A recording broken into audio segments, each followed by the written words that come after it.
Hello and welcome to another photo edit. This time we'll be taking a look at this bark texture from an ash tree. I shot this a few weeks ago in my local woods. Since I went on holiday the other week, I've changed my editing slightly. I'm not using Luminar Neo much at all in these edits, and instead I've been working on moving the presets over to Lightroom and matching them as close as I can. This gives me a lot more flexibility in my workflow. So the first thing I'm going to apply is my quick start preset. This just gives me a really good starting point that I can then further edit. So I'll just go through what this preset has done quickly. So in the basic panel, it does some contrast adjustments, and it decreases highlights and increases shadows. This is to try and reveal as much details as possible throughout the picture. Down in the present section, we do a little bit of textures, clarity, and dehaze. This is trying to introduce some local contrast to make things stand out from each other. And then I reduce the vibrance to try and mute the really saturated elements, and then overall add a little bit of saturation to bring out the colors. Then there's quite a lot going on in this tone curve, because I like to color grade and really put colors in my shadows and highlights. I want them to be a lot grayer than they are normally, so I don't want them to be totally white, totally black. So I raise the blacks and I lower the whites down. And then I also don't want the dark and lights to be very contrasty, so I reduce those, and this gives me a nice fade between the darks and where the midtones start.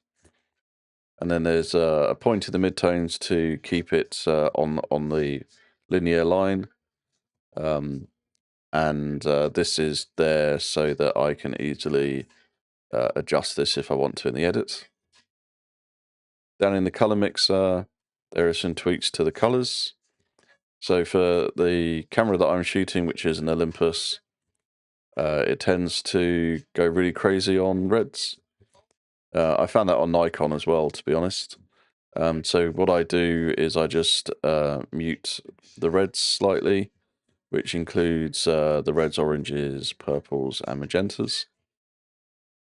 And then down in details, I've applied some basic sharpening that I do on all my images. So I just baked it in my quick start preset. And then super resolution is enabled because a lot of these I send off for print. And because my camera is only 20 megapixels, I can't print very big. So super resolution is super handy and allows me to get the prints that I want. And then the last one is a basic vignette. I use the paint overlay rather than the highlight priority, because I just want it to be overall, darker on the outside and not have to worry about ignoring highlights or any of that type of stuff. This is quite a heavy preset, so a lot of the time I do reduce it during the edit, but it's a good starting point for me. So now we'll jump into some of the editing. So looking at the picture, I'm just going to see if it's worthwhile darkening some of the darks a little bit more to increase the contrast. Quite like it there. I'm going to reduce the whites more because they still feel too bright overall to me. And that's about it for now for the basics panel. So I want this area on the left to be a bit brighter because I feel that it's just bringing down the image too much. So I'm going to use Shift M and make a radial gradient. just around this area. And then I'm going to go into tone and use exposure and just brighten up a bit. Round about there. Similar to the bottom right area is also quite dark, so I'm just going to hit M and just do a standard gradient here. Also raise that slightly. Trying to achieve a balance in the brightness, highlights, contrast across the image. This area in the top right feels a little bit bright, so I'm going to use a radial gradient in this area. And put the middle in the brightest bit, fade it off, and then reduce the exposure slightly. Now I'm going to click back on filters. I'm going to go down to my effects, and I'm going to see how the vignette is affecting the overall picture. I feel like it's a little bit too dark, so I'm going to reduce that down a bit. That feels a lot nicer, maybe a little bit more. I feel that offers a nice balance and helps draw your eye into the middle of the picture. We're going to go back up to basics, and I'm just going to tweak the contrast slightly. Just trying to find an overall balance that I like. So a little bit more contrast seems good to me. So now I'm going to jump down into color grading, and I'm going to go to the 3 circles here, so I can get to all of my areas at once. And the first thing I'm going to do is adjust the brightness of the various areas to start achieving the look that I like. So I'm going to start off with these midtones and have a look here at what I prefer. So I quite like them to be a bit brighter. Down in the shadows, I think I will make them a bit brighter than they already are. This will help me put some color into that area in the color grade. And then I'm just going to look at the highlights, and I'm just going to make them a tiny bit brighter than they already are. So a quick look at what that's done overall. And it's given a bit of a brightness. The shadows are faded a bit more, and then the highlights are brighter. So overall, I like that.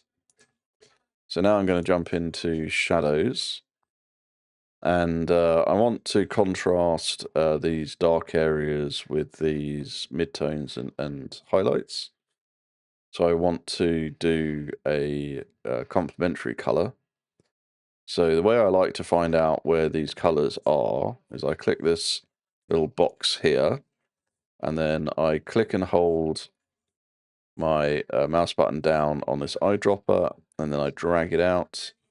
And on the right, you'll see what color it's hovering over. So I have a little look around. It's all these yellows and oranges. So I let go of my mouse and it picks that in, and then I just go down and I find the opposite color and I click there. And I tweak that a little bit till I'm happy. And then the next thing that I do is I take blending all the way off down to the left because I want as little bleed in between shadows, midtones, and highlights as possible. And then I play around with the balance because I want to try and avoid those highlighty midtones, highlight areas more, and just make sure these blues are in the shadows. So somewhere around there is good to me. Then I'll go up to the saturation and I'll play with this a bit. I want it to be noticeable, but I still want to see all the colors that are in those darker areas. So somewhere around there. Now I want to push these midtones and highlights back towards the oranges. So I'm going to go to midtones and I'm just going to click around here. I'm going to grab this pointer, move it over to the oranges. This is going to be really subtle, but I just want it to not be blue in these areas. So I'm just wanting to find where that balance is, where it goes from blue back to the orange. Then I'm going to do similar to the highlights and just find where where those sit, and I just want a little bit of orange in there as well. So let's see what it looks like overall. As you can see, it's overall brighter, and then the colors look a little bit more interesting. I'm going to go back to the shadows, just see if I want more or less in there. It's always a backwards and forwards process to find the balance. And again, this is, part of your personal style and what you like as an artist. There is no right and wrong in any of this. It's all trial and error, and practice and patience to see where you get to. So I like it somewhere around there. So I think that's looking really good. So now I'm going to go back to the basic panel again, and I'm going to have another look at its contrast. I feel it's slightly too much now that I've added the colors and so on. And that's looking pretty good. So let's see a before and after. As you can see, there is quite a change to this. There's a lot more details being brought out, a lot more texture, and definitely more colors across every aspect of the image, which I really like. Okay, that's the edit completed. I hope you enjoyed it. If you did, please like and subscribe, and I will see you next time.